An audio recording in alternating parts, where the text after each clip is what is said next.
Hi, welcome back guys. This is your friend, the fanfiction guy. Back with another fanfiction. This is the first part of What If Deku Was Silent Quirk Huntr. Now before starting, please give this video a like and subscribe to the channel if you want more videos like this. Now let's get into the fanfic. Present day. The city felt colder now. Perhaps it was just him. The battle had ended a year ago, and the world had moved on. Streets were being rebuilt, laughter returned to parks, and hope, a fragile thing, was beginning to take root again. Izuku Midoriya, now a third year at UA, walked among those rebuilding days as a shadow of the hero he once was. The power that had once lit his body like a torch, one for all, was gone, burned out in a final burst to stop Shigaraki and All for One. His arms still ached, and his breath sometimes caught in his throat when he moved too quickly. But he was alive. And more importantly, he was free. Or so he thought. Just how wrong he was. Izuku. Daika City. They were supposed to be on a simple patrol and support mission, a low threat level. Nothing worth calling a pro-hero. Just a precaution, now that UA trusted their older students in the field. The villain had a weapon creation quirk, a strong one. Blades erupted from thin air, metal twisted into firearms, and tripwires strung through alleys. Jiraiya shouted for everyone to scatter, having already sensed the villain's impending attack. They split up. Uraraka focused on civilians, Ida tried to pin the villain down, and Izuku stayed mobile. But then, the flash. A cry. Toru Hagakure screamed as a spike of steel shot from a rooftop and struck her leg. She fell, gasping. Izuku froze. Then something shifted within him.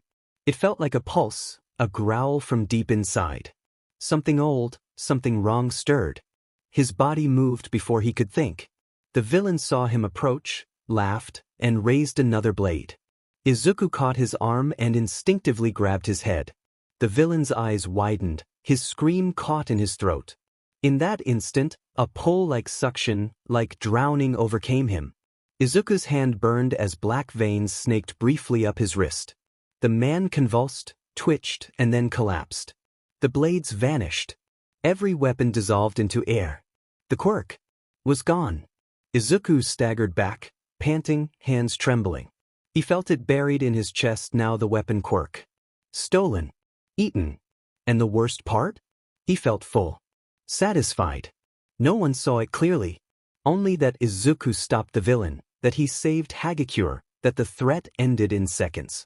The others called it instinct, luck, maybe even a leftover from One for All. But Izuku knew better.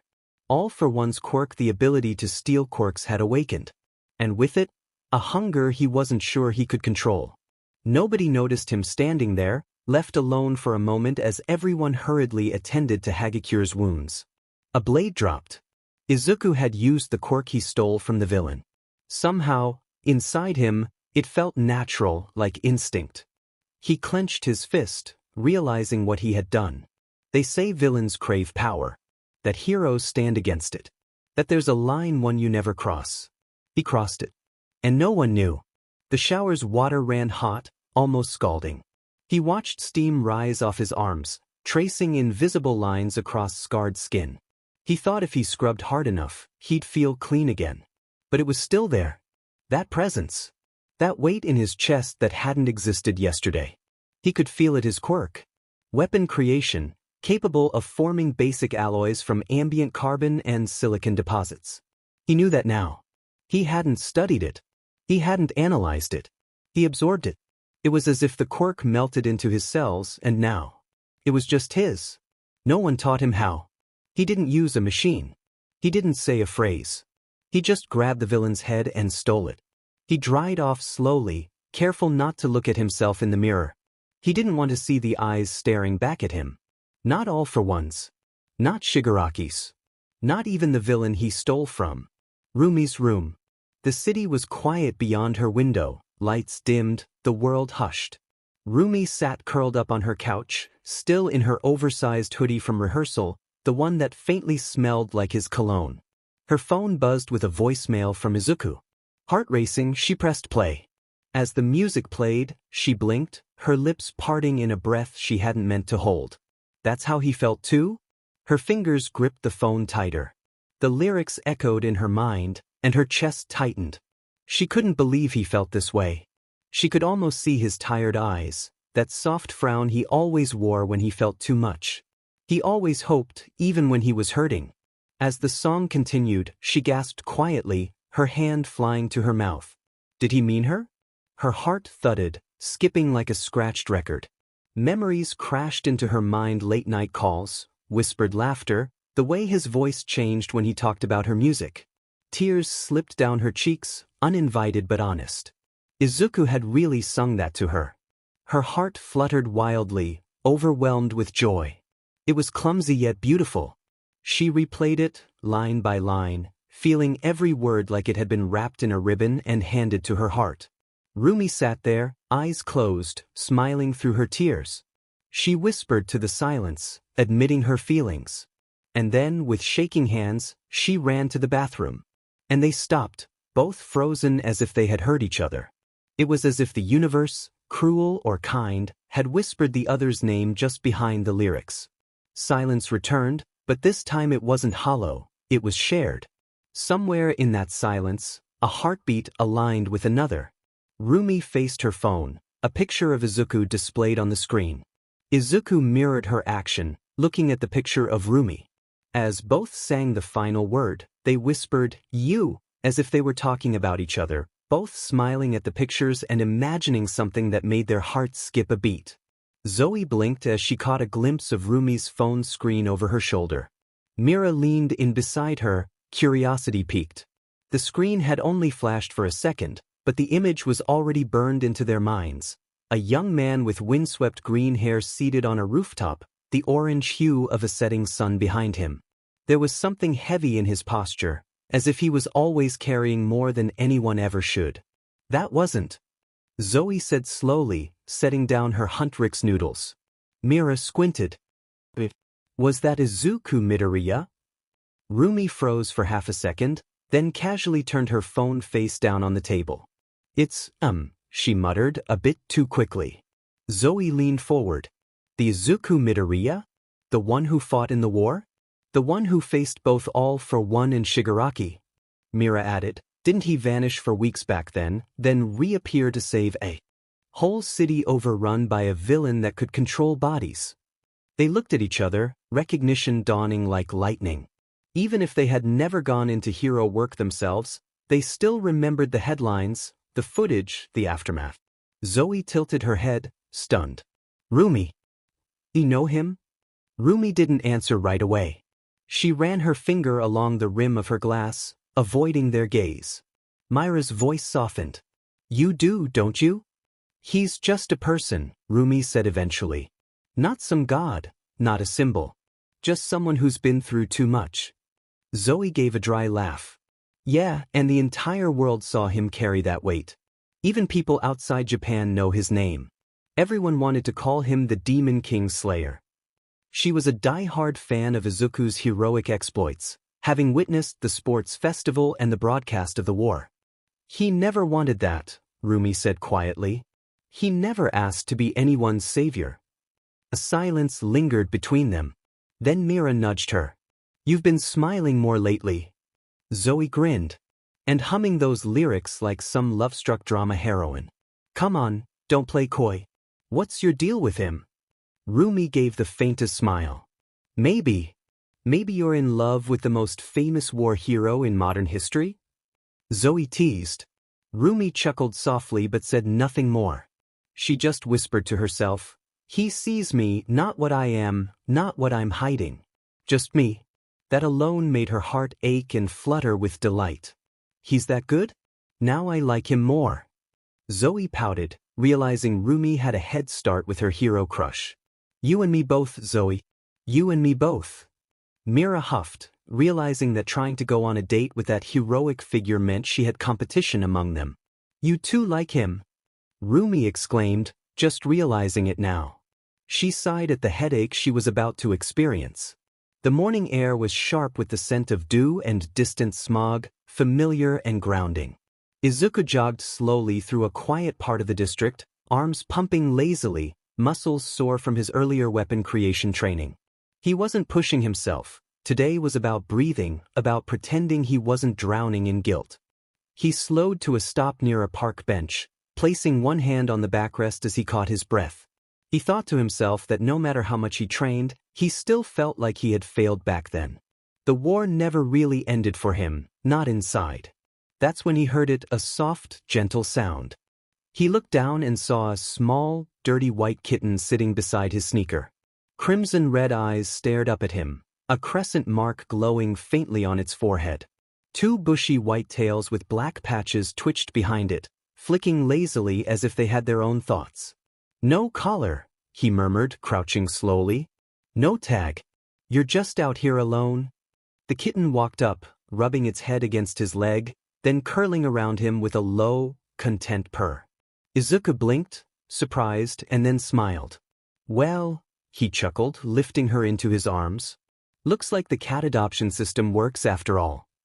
She nestled into his chest like she belonged there from the start. Later that day, back home at the dorms, Izuku placed her gently on the couch and turned to prepare tea. "You really just picked me, huh? Bold of you." Behind him, her form began to shift.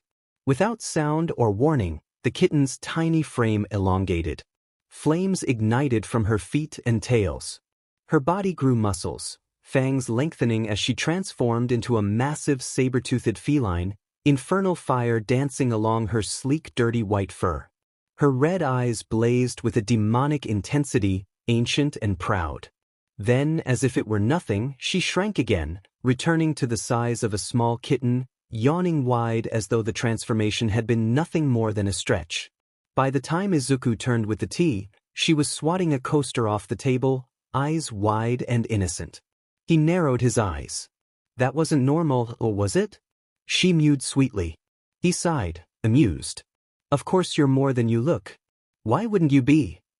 He sat beside her, stroking her fur as she leaned into his touch. "I guess I needed you more than I thought," he murmured. "Let's call you Kirara." The kitten purred again, her twin tails flicking with satisfaction. Embers floated off her body and faded into the air like falling fireflies. Izuku smiled faintly. "Yeah, maybe this is the start of something new," he said before picking up the now de-transforming little kitten. Izuku took her home to the dorms. There was no doubt about it, but now he'd have to deal with the girls spoiling her newfound status as a cat with a quirk. 1 week later, Izuku's pet Kirara was now officially a dorm mascot in the Heights Alliance dormitory. As a third year, Izuku had some uncollected debt from Nizu, so giving Kirara a home in the dorms wasn't much of a burden for him. It only cost him one debt from Nizu, and everything was good. "I really should buy more cat food. This girl is a gluttonous cat," he said while looking at Kirara, who was devouring the remaining quarter sack of cat food. "Is she a demon? A demon of gluttony?" Izuku felt a mix of concern and confusion as he looked at Rumi, eventually letting out a sigh. The dorms at UA High were quiet. Most students had already gone to bed, but Izuku remained awake, his eyes fixed on the glowing screen of his phone. His body ached from the day's training, but his thoughts were elsewhere, focused on someone outside these walls. He sent a message, wondering if everything was all right with her. Rumi, stirred by the notification, smiled softly as she recognized the sender. His message was brief, but it meant a lot to her. He noticed her mood and cared enough to reach out. She replied, letting him know she was okay, just tired. His quick response revealed his own restlessness and concern for her well-being. His words struck a chord within her, reminding her of the bond they shared. For someone like Izuku, who carried so much responsibility, it meant the world that he took the time to check on her. The UA dorms remained mostly silent, with only the distant sounds of the city filtering through the sturdy walls. Moonlight spilled softly into Izuku's room, where he sat on the edge of his bed, feeling the weight of the day settle heavily on him. There were no injuries or villain encounters, just a profound silence that felt more burdensome than any noise. His gaze drifted to the mirror on his closet door, and he was met with a reflection that felt unsettlingly different. The same freckles and unruly green curls were there, but the hair was now a stark white, and the eyes glowed a calm, blood-red hue. He remained still as the reflection spoke to him, questioning whether Rumi would truly accept him. Izuku felt a lump in his throat as he whispered that she already had. The reflection tilted its head, challenging him about the version of himself he kept hidden, the one that didn't reveal his true feelings. Izuku clenched his hands, feeling defensive. The reflection continued, taunting him about the power he harbored and the facade he maintained as a normal student. The words pierced through him, igniting a mix of anger and fear. He stood up, stepping closer to the mirror, his breathing quickening. He insisted that Rumi chose to be with him willingly and that he would share his true self with her when he was ready. The reflection remained unyielding, questioning whether he would speak up out of readiness or fear of losing her. Izuku's fist shook, but he didn't lash out. Instead, he faced the version of himself he wished to deny. Gradually, the reflection faded, leaving him with his familiar self, green hair with streaks of white and tired eyes. He turned away and sat back down on his bed, hoping that Rumi would accept him for who he truly was. In another part of the world, the evening air in Seoul was calm. The neon lights of the city reflected softly through the tall apartment windows of the Huntr X residence. Laughter and low music filled the living room where Zoey and Mira relaxed, but Rumi found herself alone in her room, facing a mirror that shimmered with a hue only she could see. In that reflection, her darker self emerged, eyes glinting with malice and a twisted smirk. It questioned whether Izuku could truly love her for who she was beneath the surface. Rumi's fists tightened as she defended her relationship, asserting that he already accepted her. The demon's self mocked her, suggesting that the truth would eventually surface and that no amount of makeup could hide it. Rumi insisted that she knew Izuku better than that, but the demon reminded her of the vulnerability she felt whenever she thought of him. Meanwhile, Yue's gymnasium was empty at midnight, dimly lit and quiet. Izuku appreciated the solitude, free from distractions and expectations. He prepared himself for another run-through, knowing this one was different. He needed to rise to Rumi's level, not just support her from afar but to share the stage with her, dancing and singing side by side. Standing as her equal, someone worthy of her, the music began. He moved with a theatrical bow, one hand raised high, a bittersweet smile on his face. He spun, stretching both arms wide, stepping forward in time with the slow beat, as if reaching for something that had long slipped away. He fell to one knee, fingers brushing the floor, as if vanishing into it. Then he sprang up, full of fire, his chest forward, confidence pushing through exhaustion. His eyes, intense in the mirror, burned with purpose. He pushed through the verses, each line getting harder to sing without breath, but his voice held wounded yet real.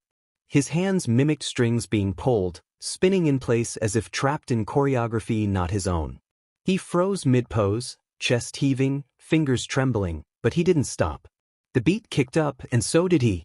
He stomped hard, spinning sharply, his voice growing more confident with every note. He pointed at the mirror, daring his own reflection to disagree, sweeping his hand toward an imaginary audience. In his mind, there was thunderous applause, all of it for him.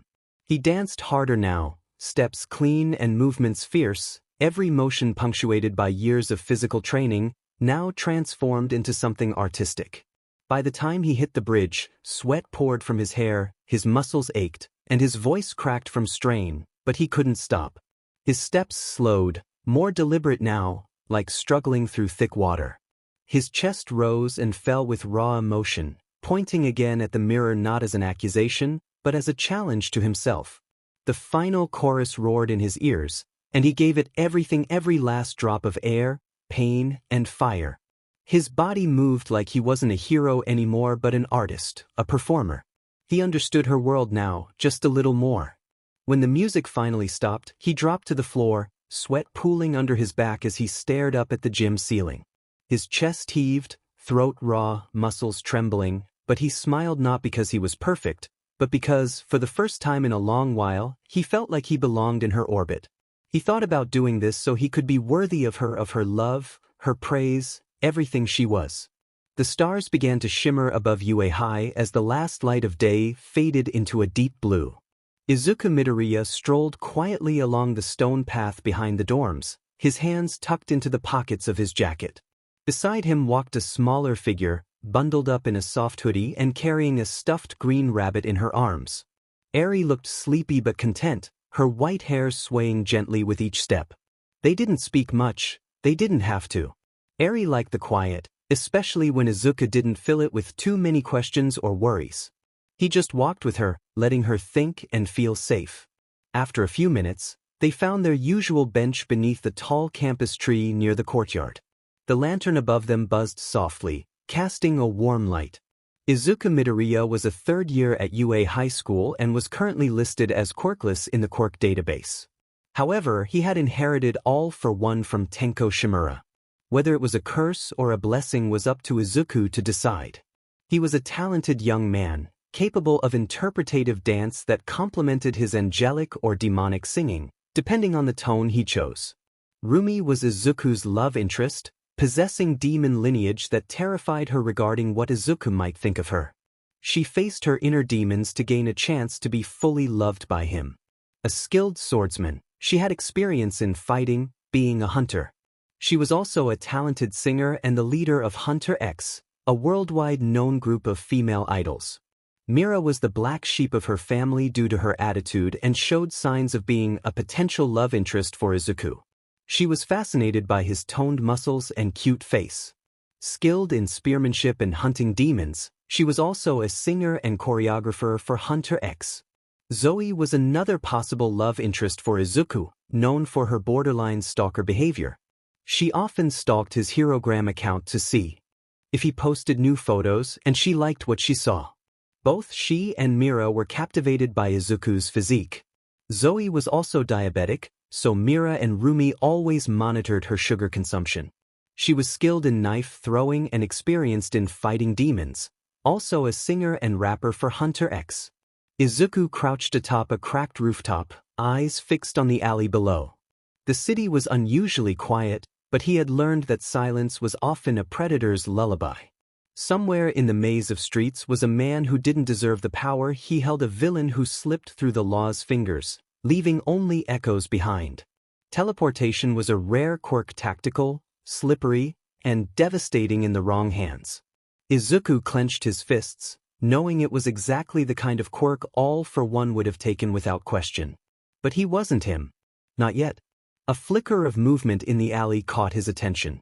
In a blink, he was airborne, silent as the wind, descending with pinpoint precision. The villain turned, startled but too late. Izuku's boot slammed into his jaw, sending him crashing through a stack of rotting crates. Izuku stepped forward, coldly stating that the villain was fast, but not fast enough to escape consequence. The villain spat, eyes narrowing, questioning how Izuku thought he could confront him without a quirk. Izuku interrupted, asserting that he didn't need one, but he did have a curse. His fingers glowed with a faint pulse of black and red, alive and hungry. The man's expression twisted from arrogance to terror as Izuku accused him of murdering 5 heroes that month, teleporting in, attacking, and vanishing again. Efficient and cowardly, he raised his hand, ready to confront the villain. Izuku took what the villain never deserved in the first place. As he reached out, the air shimmered, and the villain's body convulsed under his touch. The quirk unraveled from the man's core like threads from a fraying tapestry. For a brief moment, Izuku saw his own reflection in the villain's eyes, sharp and merciless. Then the glow faded, and the man collapsed, unconscious. Izuku stood still for a moment, breathing heavily. A new quirk stirred within him, igniting a spark of foreign instinct. His mind raced with possibilities. He could leave without a trace, be everywhere and nowhere. He could disappear. Yet the aftertaste was bitter. He didn't enjoy taking quirks, not even from monsters. He didn't want to become that man. Activating the quirk, he vanished in a rush of air, reappearing on a distant rooftop, alone once more. The wind whispered through the city. He had taken one more step away from the hero he used to be, but this time it felt justified not to kill or punish, but to reclaim the quirks from those who didn't deserve them. Izuku reflected on his feelings. He hadn't planned to enjoy it, but he did. The moment he touched the villain and felt the quirk bleed out of him was satisfying, not euphoric, not exhilarating, just right. That realization scared him more than anything else. He had spent his life idolizing heroes, viewing quirks as gifts, and looking up to All Might as the symbol of hope. He used to believe every power could be used for good if the person wielding it had the right heart. But not this one. The villain had used teleportation not to save anyone, but to vanish after leaving chaos in his wake. He moved like a ghost, striking with precision, and smiled while doing it. So Izuku took the quirk for himself. Now it clung to him differently than One for All ever had. This quirk wasn't noble, it was clean, quick, surgical. How he used it would determine whether it was noble or villainous. It hummed under his skin like a loaded weapon, instinct embedded within it, echoing the thoughts of its original user. It didn't resist him. In fact, it responded too well, and that unsettled him. He told himself it was justice that the system had failed, and he was merely picking up the pieces. But a whisper in his mind, soft and tempting, urged him to consider more. Why stop here? What if quirks could be redistributed? What if he decided who got to wield power? He wasn't all for one. He didn't steal for himself or build an empire of fear. But he understood him now more than he ever wanted to. Izuku teleported without thinking, moving across alleys and districts effortlessly. He didn't need to run or plan, he simply vanished. From rooftops, he watched people, sometimes unnoticed, to see if they would do something wrong. He wasn't acting on it yet, but he was watching. And perhaps that was the problem. Heroes followed the law, but the law didn't always uphold justice. He had once been a symbol. As he blinked slowly, adjusting to the soft blue light spilling through the sheer curtains, he noticed the world outside still slumbered, no birdsong, no wind, just a stillness that felt sacred. He didn't move at first. Rumi was curled into him, her body relaxed and warm, her cheek resting over his heart as if it had always belonged there. Her light purple hair, still braided but now loose and tousled, lay softly against his skin. She breathed evenly, peacefully, one hand tucked beneath his hoodie that she had borrowed at some point during the night. Izuku exhaled quietly and smiled. This was the part of his life he fought to protect, not the battles, not the fame, not the relentless chase of quirks or victories. Just this. She felt weightless in his arms, yet somehow held him together. He tilted his head down slightly, careful not to wake her, watching her sleep as if it were something sacred. His hand found her back, moving in slow, absent circles, memorizing her shape, the warmth, the steadiness of her breath. For a moment, the hunger didn't exist. The insatiable pull that came with All for One, the gnawing void in his chest that whispered for more, was silent. She was the only thing that ever silenced it. He didn't know how long he had like this, if the quiet would last, or if he would last. That quirk, even in retirement, buried beneath a smile and layers of routine, still made him ache. It still felt like something was missing, like he had to fill it or lose himself. But here, like this? With her? That void didn't win. He whispered to no one but the ceiling that he could stay like this, even if the world ended today. This would be enough. Rumi shifted slightly against him, her fingers curling faintly near his ribs, still not fully awake. Izuku smiled again, softer this time, as if it were just for her. He rested his chin lightly atop her head, his eyes slipping shut. He didn't care about messages, rumors, or anything waiting beyond the edges of their bed. For once, the hunger didn't chase him. It didn't matter what he had done or what lived within him. Not here. Not with her. And if the universe was kind, just for today, perhaps it would let them stay like this a little while longer, just until forever felt possible. He promised himself that he would protect her, no matter what kind of monster he had to be. No one would hurt her. The peace didn't last. Izuku hadn't really expected it to. Quiet was rare in the Huntr X apartment, especially with them around. The bedroom door creaked open, announcing the arrival of chaos. "I brought eggs for Rumi," one of the girls declared. "And I brought her pancakes with syrup on the side," another chimed in. Zoey and Mira stepped into the cozy, sun-drenched room, their matching plates and smug expressions signaling the impending disorder. But both girls halted in their tracks as their eyes landed on the bed. Rumi, still wrapped in Izuku's oversized hoodie, was nestled against him like a sleepy cat. Her breathing was soft and peaceful. Izuku's arm curled gently around her, fingers resting protectively against her lower back. He looked half awake, hair messy and eyes barely open, but the soft smile tugging at his lips spoke volumes. Mira's eye twitched. She couldn't believe what she was seeing. Zoey blinked, then slowly walked forward, her pout evident. She placed her plate on the nightstand and turned her attention to Izuku, her gaze dropping to his bare arm. He hadn't moved much, other than raising an eyebrow. He greeted her with a raspy, sleepy morning.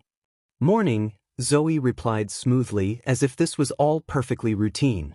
Without hesitation, she reached out and traced her fingers down his forearm, confident in her actions as if she had done it countless times before. Mira groaned, exclaiming that Zoey needed to respect boundaries. "What? He's practically public property at this point," Zoey retorted, giving his bicep a playful squeeze. "Besides, this is for my emotional therapy. Don't be selfish." Mira sighed, feeling a mix of frustration and envy. Izuku rolled his eyes and shifted slightly, adjusting Rumi in his arms without waking her. He asked if they had brought breakfast or if they were throwing a pity party. Mira stomped forward, her slippers squeaking against the wooden floor. She insisted that the breakfast was meant for Rumi, not for Izuku's cuddle session. "Then maybe knock next time," Izuku replied dryly, pointing out that they shouldn't barge in like they were filming a drama. In the silence that followed, there was an unspoken tension. Mira's fingertips tapped against her mug, and Zoey inhaled slowly as Izuku stood, his gaze lingering on both of them a moment longer than usual. They were alone for now. Rumi was still resting, and breakfast had faded into slow conversation, but the morning felt charged. Izuku stretched, and his shirt tugged up slightly, revealing the toned lines of his abdomen.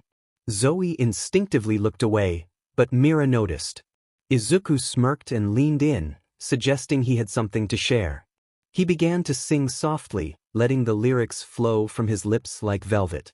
The words were magnetic, drawing both girls in. Zoey stilled, and Mira paused with her mug halfway to her mouth. Izuku stepped closer, his eyes glinting with mischief as he continued, his voice bold and playful. He circled them, his presence warm and inviting.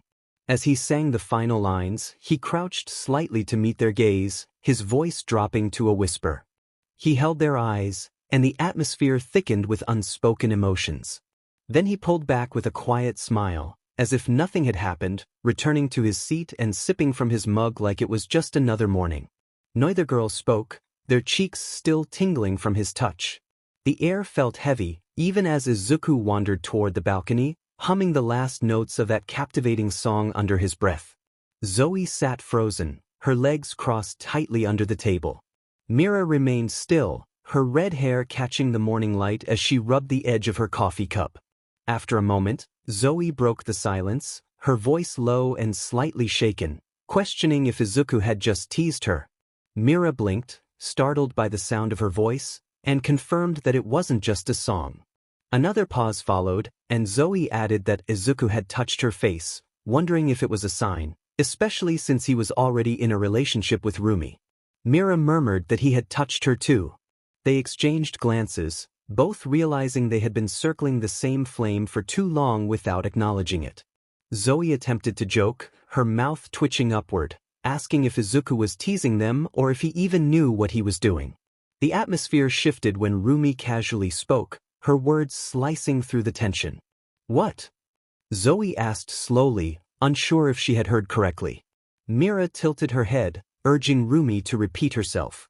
Rumi lounged comfortably, remote in hand, and calmly stated that they could ask Izuku out on a date. Her playful smile contrasted with the seriousness in her dark auburn eyes, leaving both girls stunned. "I'm not blind.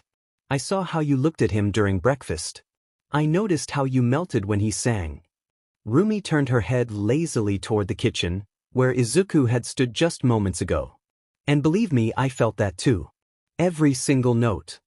Zoey's face had gone pale. Rumi interrupted her before she could finish. "I'm not okay, but I'm not selfish either." Rumi looked between them, really observing. "You love him." Neither of them spoke, but they didn't deny it. Rumi stood slowly, her hoodie falling around her hips, her expression unreadable. When she finally continued, her voice was soft. I've known for a while now. The way you act when he's around. The way your moods change when he leaves. She walked past them to the window, pulling the curtains slightly aside as if watching the place where Izuku had vanished. I love him too, Rumi whispered. But this isn't some fairy tale. We're not in some anime we watch together, or some fanfiction we read. He's changing. And if I'm being honest. She turned around, arms crossing tightly over her chest. I think he's capable of loving more than just one of us. Zoey swallowed hard, gripping the hem of her sleeves tightly. You're saying you'd let us share? Rumi smiled faintly, a dry laugh escaping her. That word makes it sound weird. But yeah, kind of. Izuku's never the type to play people, Mira said slowly. Unsure. He's too loyal. He wouldn't. He wouldn't unless he felt it too, Rumi cut in. And girls. I saw the way he looked at you, both of you. That's the same look he gave me months into our mutual relationship. Like I'm someone he'd cherish more than anything. She moved toward the couch, flopping back down and picking up her phone as if the conversation wasn't shifting their entire world. So, think about it. Or don't. I'm not pressuring anyone, she said, tapping something on her screen with a little hum. But if you two are going to keep swooning every time he flexes or sings, just know I'm watching. That last part was laced with teasing, but the undercurrent was real. Mira and Zoey stared at each other, caught between disbelief, relief, and something close to fear. Because this wasn't just falling in love anymore. It was standing on the edge of something bigger. And Izuku? He was already at the center of it, the focal point of 3 women drawn to him. Izuku sat at his usual seat near the window, notebook open, pen in hand. The golden light of the afternoon sun poured in, casting a warm glow on his freckled face as he stared blankly outside. He hadn't written a word. Why do I feel like a war was just avoided? His pen hovered above the page, his brain running simulations faster than a support course server. Like something dangerous was about to explode, but then it didn't? Instead, it just settled. Like some kind of divine intervention? He blinked slowly. Nope. I'm probably just overthinking it. Must be from teleporting straight out of that apartment earlier. I'm still not used to using quirks like that casually. It's fine. Everything's fine. He chuckled to himself. Besides, I'm just visiting Seoul to see my girlfriend, not cause a romantic Cold War. He let out a deep breath and started scribbling notes on hero law. Elsewhere, back in Seoul, Rumi casually stirred her coffee while Mira and Zoey sat across from her at the kitchen table of their shared apartment. All 3 women were oddly calm. No jealousy. No passive-aggressive stares. Just a shared understanding. All right, Mira muttered, arms crossed. I'm okay if we build him a harem, especially if I'm part of it. Zoey exhaled. Yeah. I mean, it's not like he's normal. He's Izuku, the man who put the final nail in all for one's coffin. Rumi smirked and sipped her coffee. Took you both long enough to admit it. They raised their cups in silent agreement, an unspoken treaty sealed with caffeine. Izuku suddenly sneezed, rubbing his nose and frowning. Weird. I really hope I'm not catching a cold. Completely unaware he had just become the shared boyfriend of 3 dangerously pretty women. And peace? Peace was made, and he was the bargaining chip. The scent of katsudon filled the cafeteria air, but Izuku Midoriya wasn't really focused on his meal. His eyes scanned the feed on his phone, lips moving in quiet thought as he connected threads in the underground crime network he'd been following for weeks. His chopsticks paused midair. Bag Boy, he muttered. A villain operating in the outskirts of Hosu City, Bag Boy had a peculiar quirk. The ability to store vast amounts of physical matter in something like garbage bags or duffel bags. On paper, it was perfect for evacuation support or mass transport of supplies in disaster zones. But Bag Boy had gone rogue, using the quirk for robbery, smuggling, and recently, trafficking black market gear to villains in Kamino Ward. Izuku wiped his mouth clean with a napkin and stood, tucking away his tray without finishing. He didn't have time for full meals today. He slipped out of the cafeteria and headed down the hall with a calm gait that belied the urgency in his pulse. No need to make a scene. If he could catch Bag Boy on his own, he wouldn't have to trouble any pro-heroes. Not yet. The reports suggested the villain was camped out near the Hosukamino freight line, strategic, remote, and full of hiding spots. I need that quirk, Izuku whispered to himself, slipping through the campus gates. Not for me, but for what I can do with it. Rescue, logistics, recovery. Maybe it's a good fit for Ragdoll. A short yet solemn expression flickered on his face as he thought of Ragdoll. She had helped him during summer camp, but now she was quirkless because of All for One and had retired soon after. He clenched his hand. But first, I need to stop him from using it to hurt anyone else. With his bag slung over his shoulder, Izuku vanished down the sidewalk. The quiet hum in his blood wasn't fear. It was purpose. It was justice. The alleyways near the Hosukamino freight line reeked of oil, sweat, and something sour, something wrong. Izuku moved silently between shadows, ears sharp for movement. A scream pierced the air a second later. "Help, please!" A woman shouted in anguish. His body reacted before thought could catch up, leaping over a dumpster and dashing down the side street. The sound came from an abandoned warehouse, one of many along the line. The door was ajar, creaking. Inside, the scene stopped him cold for half a second. Stored in clear bags like some twisted butcher's market, the woman was barely alive.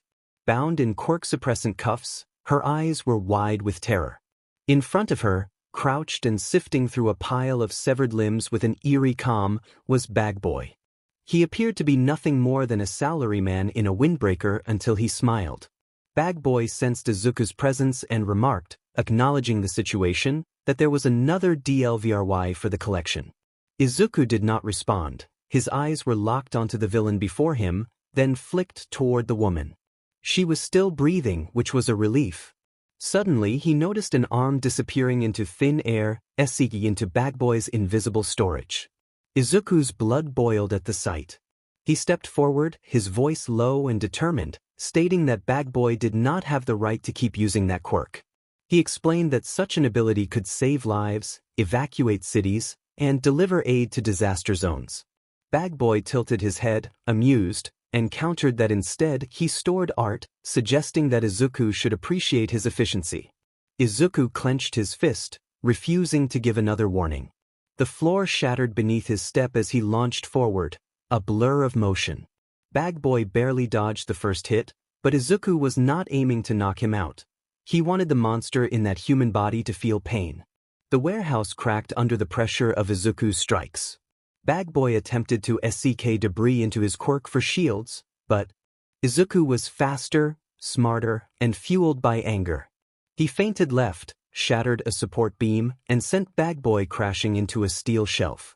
Izuku's voice trembled with emotion as he accused Bagboy of taking lives like they were mere inventory, declaring him a monster who did not deserve to be born with a quirk. He felt the weight of karma catching up to Bagboy, and for a moment his crimson eyes glowed with rage, pity, and intent. Bagboy staggered, but Izuku was already above him, delivering a final blow to the gut, packed with raw technique and fury. Bagboy's quirk triggered instinctively, but Izuku twisted midair, grabbed the edge of the invisible portal with 2 fingers, and closed it shut with a burst of pressure. Bagboy hit the ground, unconscious, and limbs began spilling out from midair, freed from his control. Izuku did not look away from the scene of chaos this time. He understood that some quirks were not inherently evil, but in the wrong hands, they could become monstrous. Today, he had caged one, while he slowly became a bigger monster, more ruthless than those he hunted. This was what true justice meant. Bagboy groaned, barely conscious, blood trickling from his mouth as he lay in the wreckage of his own lair.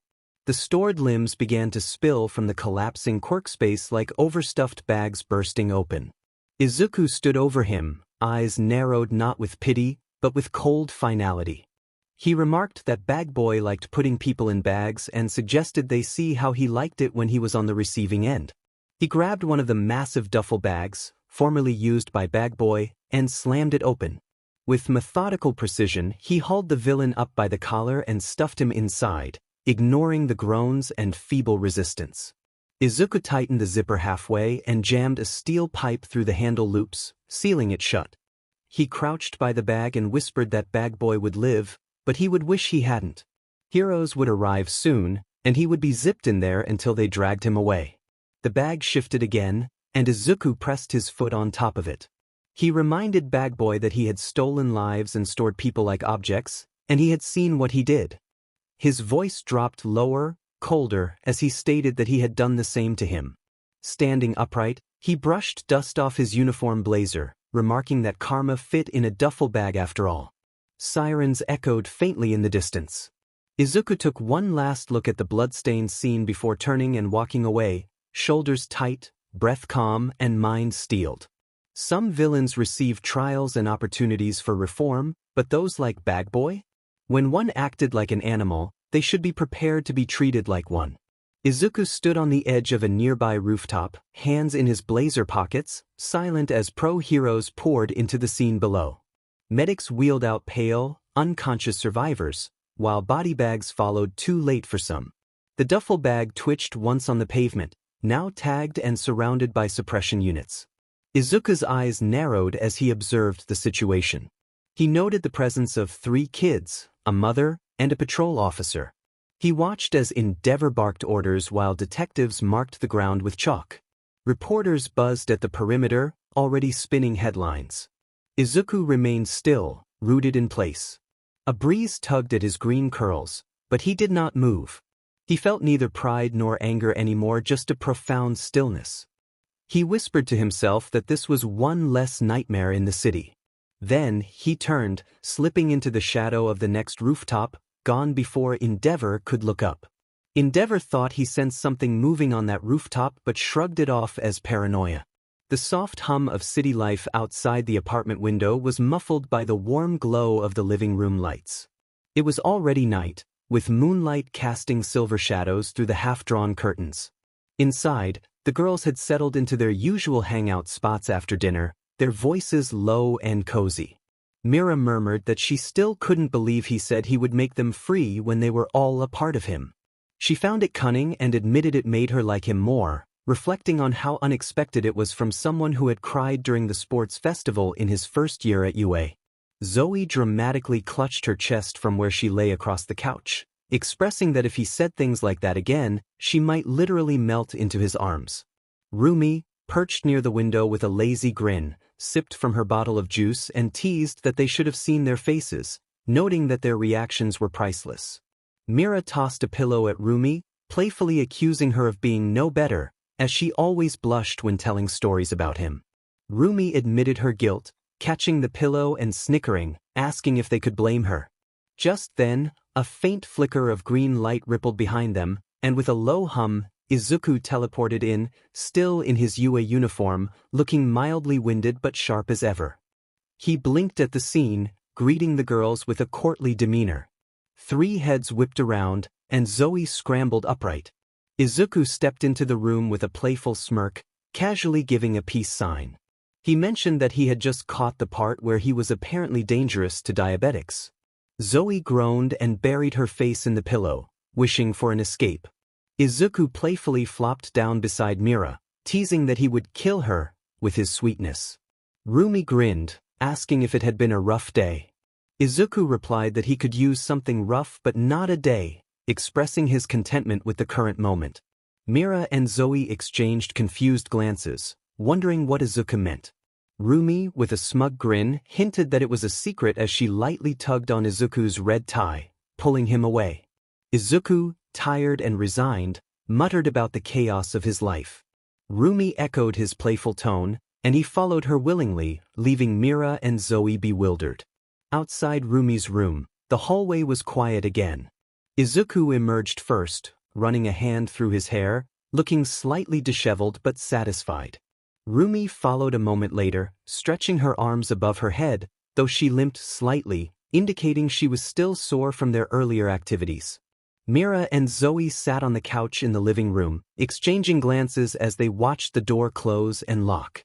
They noted Rumi's smug expression and Izuku's effort to maintain a neutral face. Zoey leaned toward Mira, innocently asking what had happened inside. Mira thought they were just talking, but Zoey pointed out that Izuku's expression suggested otherwise. They both arrived at the same conclusion: something more had occurred. Dinner was served shortly after, and the four of them gathered around the small table. The TV provided low background noise as the girls tried to suppress their curiosity. Izuku complimented the meal, genuinely thankful for the cooking. Mira poked at her rice, while Zoey asked about the earlier talk. Izuku claimed it was productive, and Mira feigned innocence, pressing for more details. He diverted the conversation to the side dishes, causing Rumi to stifle a laugh. Zoey leaned in again, noting that Izuku was dodging questions like a villain. Mira observed the red marks on his chest, and Izuku maintained his calm demeanor while Rumi smirked, enjoying their confusion. Mira narrowed her eyes at Izuku, seeking clarification about his time in Rumi's room. She pointed out that he had emerged looking like he had wrestled a ghost. Zoey chimed in with a humorous remark about ghost fights. Izuku explained that they had decided to spar, and Rumi playfully added that he was just shy from their deep conversation and sparring. Zoey expressed disbelief at the sounds that had come from the room, while Mira recalled a specific phrase that had been said. Izuku insisted it was about their sparring match score, but Rumi's amused expression suggested otherwise. Zoey dramatically asked if anyone had been pinned, and Izuku confirmed that Rumi had won most rounds, but not in the way they might think. Mira nearly choked on her rice, realizing Izuku was enjoying the teasing.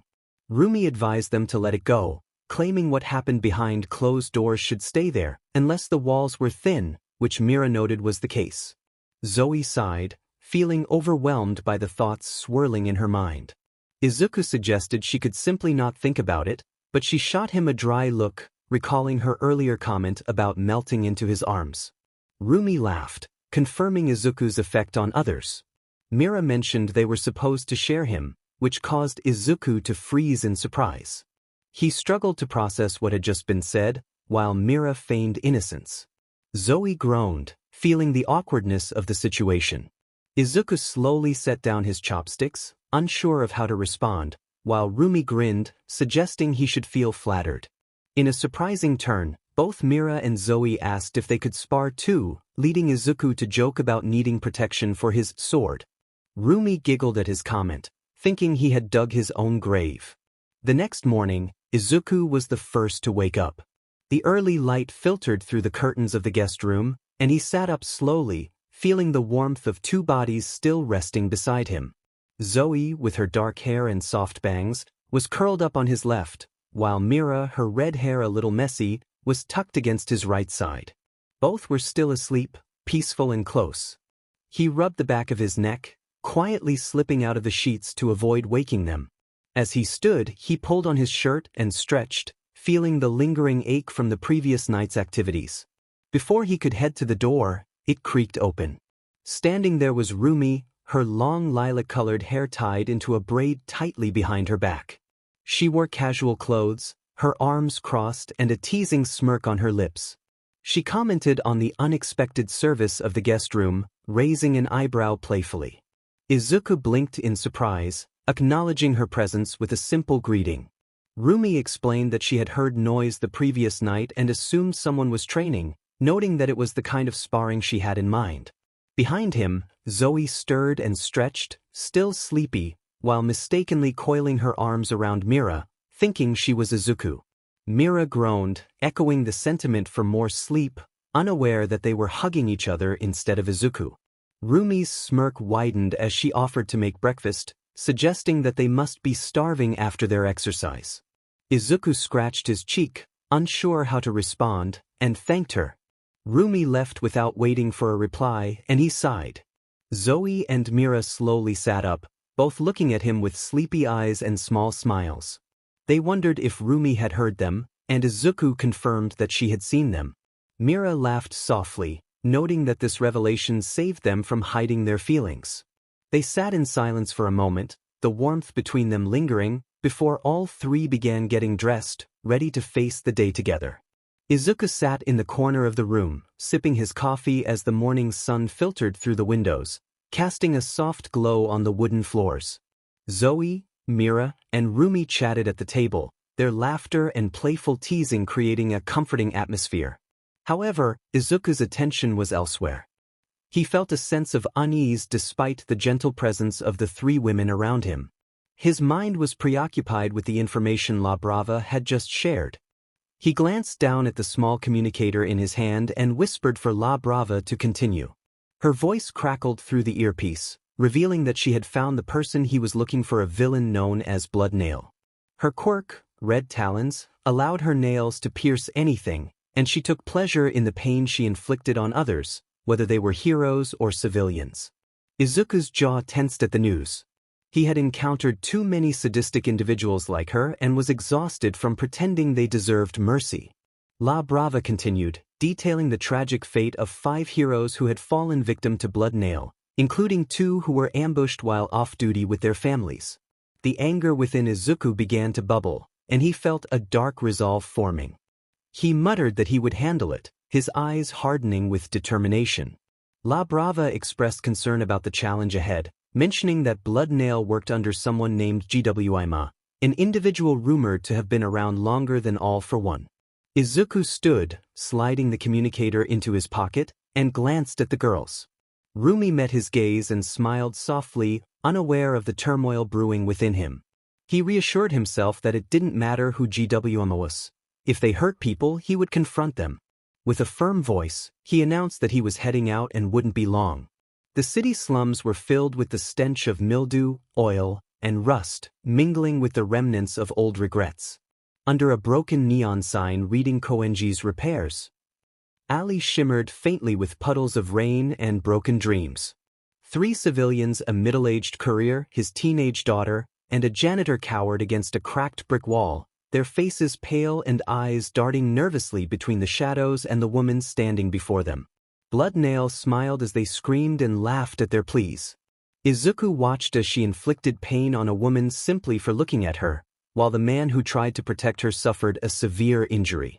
Their only crime had been stumbling upon Blood Nail's illicit activities. She reveled in their suffering, drawing power from their pain. Blood Nail was not just a thug, she was a SDST who tortured for the sheer enjoyment of it. There was no hesitation in her actions, no plan, just chaos and cruelty. Izuku's resolve hardened. He knew he could not allow her to continue living. Whoever she worked for, whoever GWO was, he would hunt them down. He understood that to confront a monster, one must sometimes become a greater one. Without hesitation, he teleported behind her and lunged forward, but she dodged his attack. She taunted him, confident in her ability to evade capture. Izuku's response was clear. He was not there to catch her but to end her reign of terror for the sake of the city. Her nails extended, glowing with energy, ready to strike, but he was determined to stop her once and for all. He was already gone from where she aimed. He reappeared behind her midair, silent and without a wasted breath. The sound of impact echoed as his boot connected with her back, sending her crashing into the wall like a cannonball.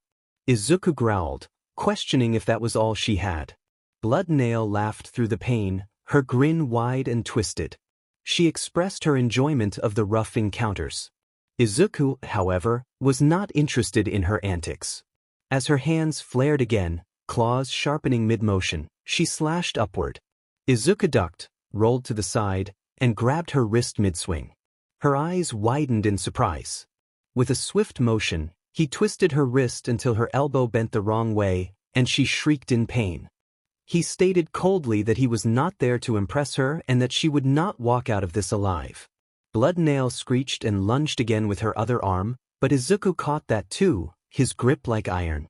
He leaned in close, whispering that she liked pain and that he was about to make her drown in it.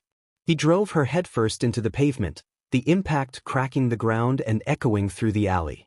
She tried to roll away, coughing and bleeding, her face scraped and swelling. But Izuku was already above her, not allowing her a moment to breathe. He tore through her quirked nails, breaking every bone that made her dangerous, her screams filling the air. He didn't flinch. Grabbing her by the throat, he lifted her up with one hand, her feet dangling. He asked if she liked hearing people beg, taunting her about her laughter now being absent.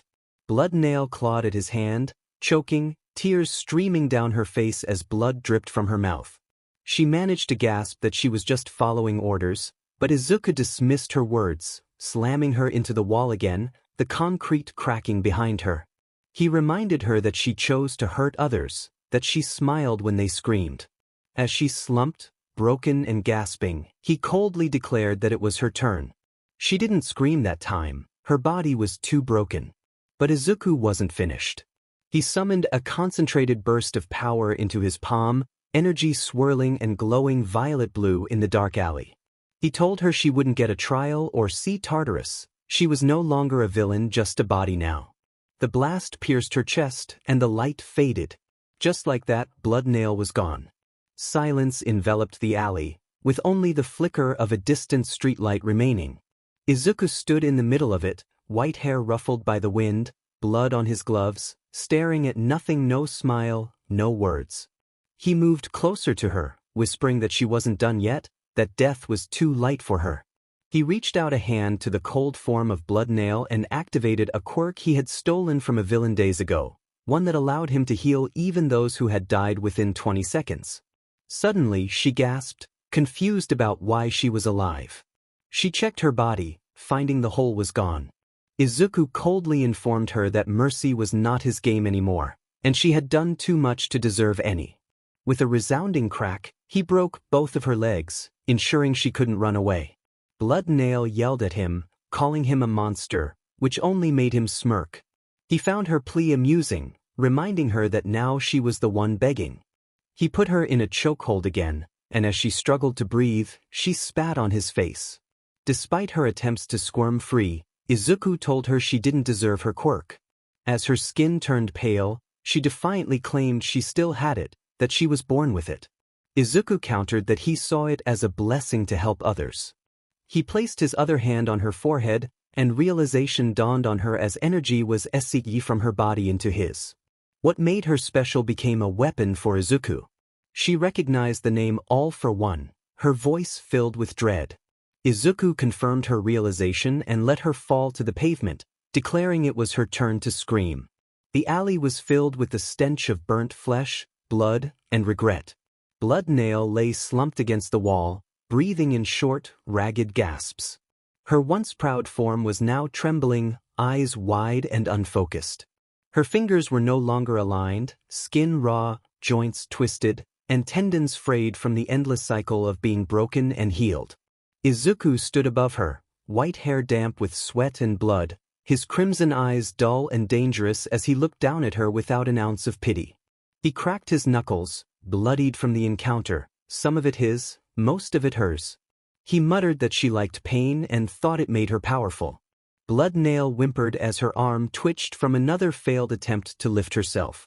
Izuku walked past her slowly, every footstep deliberate and heavy, echoing in the alley now painted red. The civilians she had tortured had long since run, his shout being the last thing they heard before their escape. But for her, there would be no escape from the physical damage, the psychological collapse, or from him. Izuku paused at the mouth of the alley, his eyes cold as steel. He didn't even look back, stating that he should have ended her the moment he saw what she did to those people. He wanted her to remember what fear felt like, just as her victims had.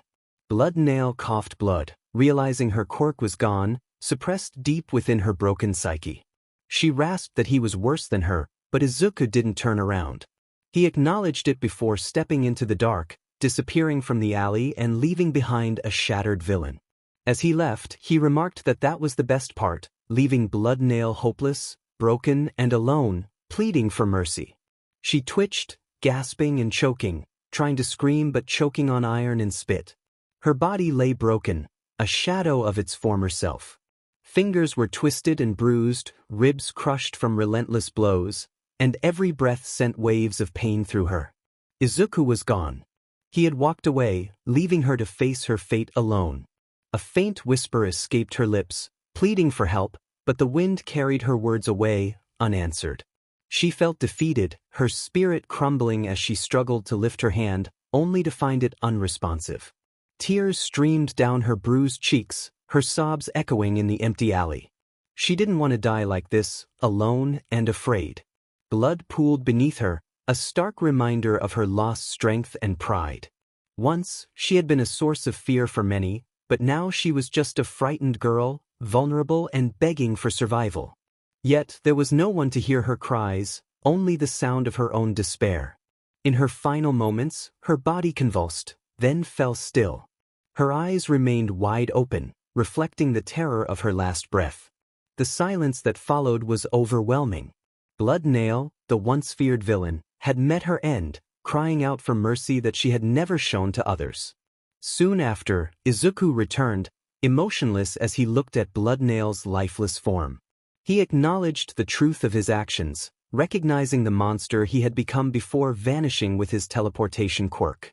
In the UA Dorms Class 3A common room, a tense atmosphere filled the space as the TV reported breaking news. A third high-risk villain had been found dead, with Blood Nail's quirk mysteriously erased.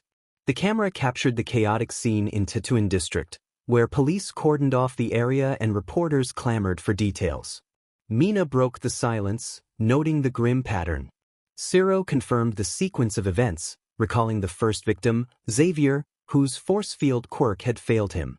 Yaoyorozu added that Frito had met a similar fate, his sword quirk rendered useless. Jairu concluded the list with Blood Nail, her tone heavy with concern. Tsuyu wondered if a new hero was responsible, but Ida sharply dismissed the idea, insisting that these were not arrests but executions. Uraraka, hugging her knees, pointed out the strange detail that all the villains had lost their quirks, as if they had been stolen. Kirishima noted the unusual precision of the attacks, suggesting that even the most notorious villain, All for One, had never been so clean in his methods. Aizawa entered, his phone in hand, and after a moment of contemplation, addressed the class. He confirmed the news of Blood Nail's death and the complete absence of her quirk before her demise. When Kaminari inquired about suspects, Aizawa's response was grave. There were none. Whoever was behind these events had left no trace. Izuku Midoriya was not merely a student, he was a being of great power, once known as Izukiel Dawning Star, one of the first angels to fall from grace. In the year 2200+, he had chosen to defy his creator's plan, seeking to protect humanity from the demons that threatened them. This rebellion had cost him his angelic status, casting him down to earth, where he would navigate the complexities of his new existence. Rumi's room. The mirror glowed softly under the dim, violet light of her room, its glass fogged faintly by the heat of her breath. She stood motionless before it, clad in a pale slip, her skin etched with faint glowing cracks of energy barely suppressed. One eye pulsed with ember light, while the other shimmered golden with a slit, a visible reminder of her true nature, which she tried to hide. Her fingers brushed the base of her throat, trembling. She wondered if someone like Izuku could ever love someone like her. The question hung in the air, heavy and unanswered. She raised her hand toward the mirror, fingertips hovering just short of the glass, her eyes searching her reflection. The veins of demonic energy on her neck pulsed, slightly beautiful to some, terrifying to most. Her lips quivered as she whispered bitterly about being half demon, half mistake. But even as those words left her lips, she remembered how Izuku had looked at her soft and unafraid, not with fear or judgment, but with awe. It felt like she wasn't a curse, but a miracle. She clenched her fists and breathed in shakily, trying to convince herself that he couldn't love her. Yet, her heart betrayed her, echoing his voice in her memory. Despite everything, despite who she was, she still wanted to believe that maybe, just maybe, Izuku could love someone like her. The scene opened to a quiet softness before the Eika bedroom bathed in moonlight and a high-rise balcony under the city stars. Two souls, apart but not alone. Izuku stood in front of the mirror, the voicemail long ended, but the rhythm of her voice still lived within him. He stared at his reflection once more, lips parted, and then he began to sing. Softly at first, uncertain, but each note grew with weight and longing. Across town, Rumi sat cross-legged on her bed, a notepad resting beside her and a half-eaten protein bar untouched. The voicemail she had left still echoed in her mind, not just words for him, but words meant for herself too. She hummed quietly and then sang. Two frames, side by side. Two voices, one heart. Izuku's voice cracked slightly as he exhaled the first word, his eyes shimmering. Rumi's voice was deeper, husky and raw, still a little sore from her earlier singing. They sang together, the weight of their regrets peeling away line by line. Both looked tired, bruised by the years, but they kept singing, their hearts intertwined. Rumi leaned back into her bed, hand over her heart, while Izuku stood straight, a tear trailing down his cheek. The words fell like truth, unspoken before, as they continued to share their hopes and fears through song.